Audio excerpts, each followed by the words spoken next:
എനിക്ക് പറയാനുള്ള ഇത്രയേ ഉള്ളൂ. ഈ പറയുന്ന കണക്ക് ഓക്കെ ഗവൺമെൻറ് ടെസ്റ്റൊക്കെ എഴുതിയെടുത്തോ, പക്ഷെ അങ്ങനെ എഴുതുന്നതോടൊക്കെ ഞാൻ പറഞ്ഞാൽ നിങ്ങളൊരു സേഫായി, നിങ്ങൾക്ക് ജോലി കിട്ടി, നിങ്ങൾക്ക് മനസ്സിലൊരു സേഫായി, നിങ്ങൾ അപ്പോഴും വേറെ കാര്യങ്ങൾ ചെയ്യാതിരിക്കരുത്. അയ്യോ ഒരിക്കലും ഇല്ല. ഞാൻ ആക്ച്വലി ഇതിനെപ്പറ്റി ചിന്തിക്കുന്നത് എന്തിനാണെന്നറിയോ, എൻ്റെ പാഷൻ്റെ പുറകെ പോകാനാ.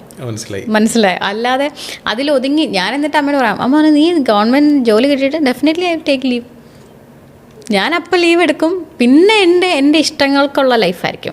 കുറേ ഇപ്പോഴും എൻ്റെ ഒരു എന്ന് പറഞ്ഞാൽ ഇന്ത്യ മുഴുവൻ ട്രാവൽ ചെയ്യാൻ. ഒരിക്കലും ഒരു ഇൻ്റർനാഷണൽ ട്രിപ്പിനെ പറ്റി ഞാൻ ഒരിക്കലും ചിന്തിച്ചിട്ടും ഇല്ല. കഴിഞ്ഞ ദിവസം എൻ്റെ അടുത്ത് ഒരാൾ പറഞ്ഞു, താൻ എന്താ ഇൻ്റർനാഷണൽ ട്രിപ്സ് നോക്കാത്തതെന്ന്. അപ്പോഴാണ് ഞാൻ ചിന്തിക്കുന്നത്, I don't have A passport. Okay, അത് എടുത്തിട്ടില്ല ഇതുവരെ. ഈ ഇത്രയും ആയിട്ട് ഞാനൊരു പാസ്പോർട്ട് എടുത്തില്ല. ബിക്കോസ് എനിക്ക് അതിനെപ്പറ്റി ഞാൻ ചിന്തിച്ചിട്ടില്ല. എൻ്റെ മൈൻഡിലും എൻ്റെ ആഗ്രഹങ്ങളിലും ഒരിക്കൽ പോലും അത് ആ ഒരു സംഭവം ഇല്ല.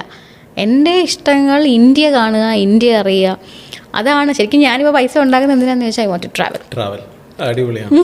അല്ല, എനിക്ക് ഈ ചില കാര്യങ്ങൾ നമ്മൾ ഈ ചില ആൾക്കാരെ കാണുമ്പോൾ ജലസി ഫീൽ ചെയ്യാറുണ്ട് ചില കാര്യങ്ങൾ. അപ്പോൾ എനിക്ക് അതുപോലെ ഗൗരിയുടെ ഒരു ഇത് കണ്ടിട്ട് എനിക്ക് ജലസി ഫീൽ ചെയ്തത്, നിങ്ങൾ എല്ലാവരും കൂടെ കുംഭമേള യാത്രയ്ക്ക് പോയില്ലേ മറ്റേ ഫ്രണ്ട്സായിട്ട് ട്രാവൽ ചെയ്തിട്ട് കാറിലൊക്കെ പോയി വന്ന ആ ഒരു സമയത്ത്. അപ്പോൾ എനിക്ക് കാരണം നമ്മളെ ഫ്രണ്ട്സിനൊന്നും വിളിച്ചാൽ കിട്ടില്ല, ഇവരാരും വരേയില്ല, ഇവന്മാരൊന്നും ചെയ്യത്തുമില്ല. അപ്പം അങ്ങനെയുള്ള ഫ്രണ്ട്സിനെ കിട്ടുന്ന ഒരു വലിയ ഭാഗ്യമാണ്. കാരണം അതൊരു എക്സ്പീരിയൻസ് ആണല്ലോ, നമുക്ക് ഒരിക്കലും ആ എക്സ്പീരിയൻസ് വേറെ കിട്ടില്ല. നമ്മൾ ഇനി അല്ലാതെ ഇവിടുന്ന് ഫ്ലൈറ്റ്